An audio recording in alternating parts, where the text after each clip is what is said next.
Hello everybody. Today I'm going to quickly show you how to get your Shadowplay videos to work with your video editing software. I use Adobe Premiere Pro, the 2014 edition, and it doesn't seem to work very well with the Shadowplay files. You'll notice that the audio does not sync properly and you'll have trouble lining it up. Well, there's a workaround, and there's a few other YouTubers have already shown how to use that. But I wanted to create a quick playlist on how to get the whole workflow down pat, and just to show you very quickly how to get started. So first of all, we're going to talk about what VBR and CBR is, as far as I know, and I'll put links into the description on what exactly those are. But basically what's happening is the VBR is a variable bit rate, which is saving space in your video files by cutting down frame rates and data. And the constant bit rate is throughout the whole video, keeping a solid frame rate and bit rate, which would obviously lead to a better constant synchronization with your audio. So with no further ado, let's go ahead and get started, and I'll show you what I use as a workflow. First of all, we'll go and take some Overwatch footage, find which footage I actually want to use. This one looks fine.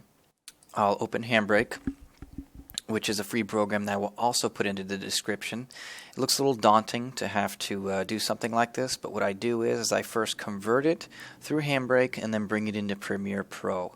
That will get it fixed so it's usable in the video editor. It'll also make it usable because the Shadowplay codec may not work properly to begin with the Premiere Pro. You may not even be able to import it at all. The simplest way to do this is you can drag a single file over, or if you want to do an entire folder, you would go to Source on the top left, click on Folder, and you can grab the whole folder that you want. It's a little tricky to do the queue and to get the whole folder in there. I'll quickly show you how I do that. So I'd go to the game recording, I'd go to the Overwatch folder, and I would select the folder from here. So anything under that will be converted. It's scanning all the titles. I have a lot of separate files in there. It takes a minute to go through that. It may not let you, because I had to do a specific setting to allow it to even do a queue. I had to go into Options, and I had to go under Output Files and make sure it's automatically naming the output files.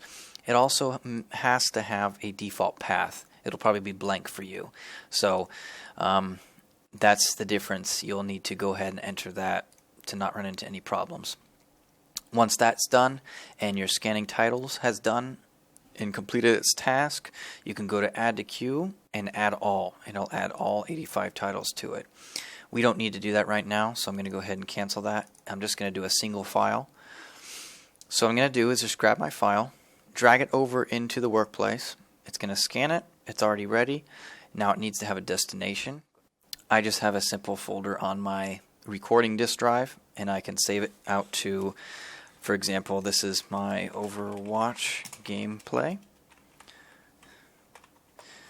and that's where it's going to save to. I just use the MP4 output settings.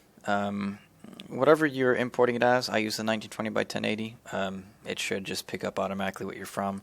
We just want to go to the video. We want to go same as source on your frame rate. If you're recording in 60 or 30, it doesn't really matter. Just make sure it's same as source. That way it doesn't change anything on you. This is the biggest setting right here, is the constant frame rate or the variable frame rate. That's the thing we want to make sure that it's set to constant. Over here, we want to make sure that you don't lose any quality, because you're still going to have to go into Premiere Pro and render it out again. So we're going to make sure the constant quality is placebo. That way we have lossless. It'll be a bigger file, but we don't want to lose any quality before we get to YouTube, because we still have some rendering to do. After you're done with that, we're going to go ahead and start, and that will go ahead through the process. I will go ahead and speed it up now and get to the end of that, and we can go from there. Okay, now that our conversion is done, we can go ahead and test it in Premiere Pro and see if it works. Alright, we're going to create a new project. Going to call it Overwatch Gameplay. And you'll go ahead and bring up this window. And we're just going to pull our footage that we converted from Handbrake straight into the Import Media to Start window on the bottom left. Once we get it imported, we can go ahead and drag it to the right and it'll create a new sequence. Once it's imported, we'll see that our video looks like it's playing fine, looks like it's ready to go and ready to edit, and the audio should be synced up perfectly.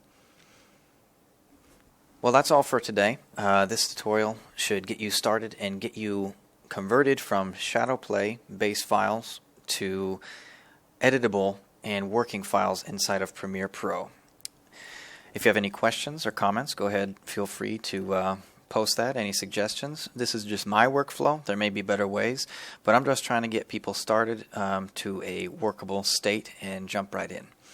In the future tutorials, I'm going to be showing how to do Premiere Pro and how to clip it for those who are not used to the program. And those who are, hey, like it anyway and subscribe. We'd like to have you around. So thank you for joining me today, and thanks for watching.